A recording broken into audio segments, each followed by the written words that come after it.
O Marcos Coelho está falando isso aqui, ó. Bom dia, Arthur. Fale, por favor, sobre 1,3 tri que o governo liberou nos primeiros dias, que não repassaram até hoje.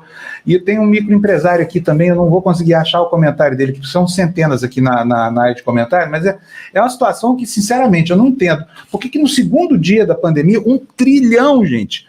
Ontem, o Paulo Guedes vetou a medida dizendo que vai precisar economizar 10 bilhões. O cara deu 1 trilhão e 300 bilhões, é um caso de arrancar o scalpo do Paulo Guedes, entendeu? Porque não faz nenhum sentido o país com tanta gente, 70 mil mortos, e o dinheiro não aparece. As empresas falindo em série. Cadê o dinheiro do Paulo Guedes, gente? Que o Paulo Guedes enfiou goela abaixo ou goela acima, né? Pá! Esse que é o problema, ele acha que é dele. Mas o banco está precisando de 1 trilhão e 300 milhões, por quê? Não houve crise de liquidez no Brasil? O que aconteceu, Arthur, que você acha que justificava isso aí? O fato, como eu falei, entre o anúncio e a liberação e a efetivação tem um caminho tortuoso, né? Então, os índices que são divulgados aí diariamente, olha, foi anunciado tanto, mas quanto que virou programa, quanto que chegou na ponta? E a grande coisa é que você tem um intermediário no meio, você tem um avaliador de risco no meio do caminho, que o sistema de recompensa dele é para que ele não tome risco nesse momento. Então, você tem incentivos contraditórios. Não adianta você colocar liquidez na mão do banco se ele está tentando se salvar, se ele está tentando se proteger. Então, é a história do bote que eu falei do Titanic. O fato é que a analogia é o seguinte: imagina se você tivesse colocado essa liquidez nos bancos para, ao invés de ter o auxílio emergencial, fosse uma linha de empréstimo para pessoas de baixa renda e as pessoas tivessem que ir ao banco. Você está entendendo? A metáfora, a comparação aqui é mais ou menos essa.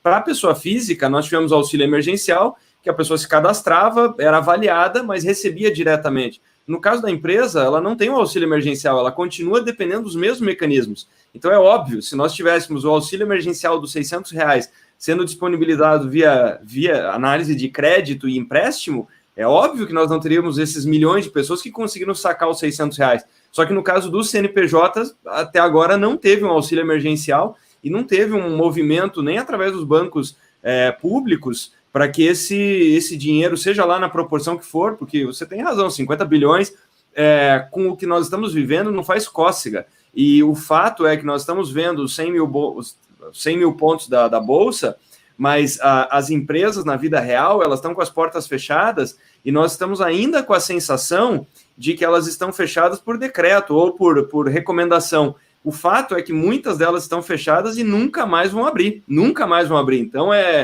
o efeito na economia real, nós ainda não sabemos a magnitude, ele está anestesiado, defasado, tá entendendo? Então, assim como a doença, você vê as pessoas circulando na rua e 15 dias depois é que você vê os hospitais lotados, na economia está acontecendo exatamente a mesma coisa. E nesse momento, as empresas já se contaminaram, só que nós ainda não temos o número de óbitos. Deixa eu só fazer um breve comentário aqui, rapidinho. Esse índice de sucesso no acesso ao crédito está em torno de 17% nesse segmento da pequena e microempresa, que é aí 30% do PIB brasileiro.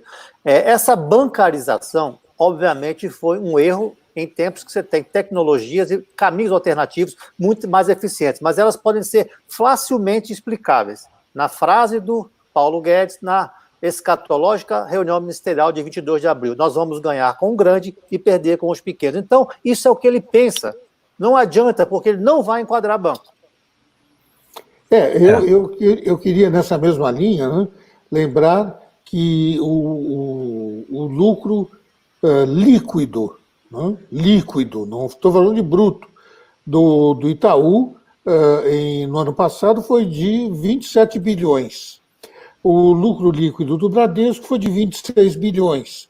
Do Santander foi por volta de 17 bilhões. E ninguém cobra absolutamente nada dos bancos. Ao contrário, se presenteia os bancos com 1 trilhão e 300 bilhões, sendo que 85% dos eventuais créditos são garantidos pelo Tesouro, e os bancos, mesmo assim, ou não emprestam, ou se negam a emprestar para correr risco zero, ou então emprestam a juros absurdamente elevados. Quer dizer, ninguém desse governo cobra 1 centavo dos bancos, que são os mais privilegiados, então, desta economia brasileira, desta triste economia brasileira.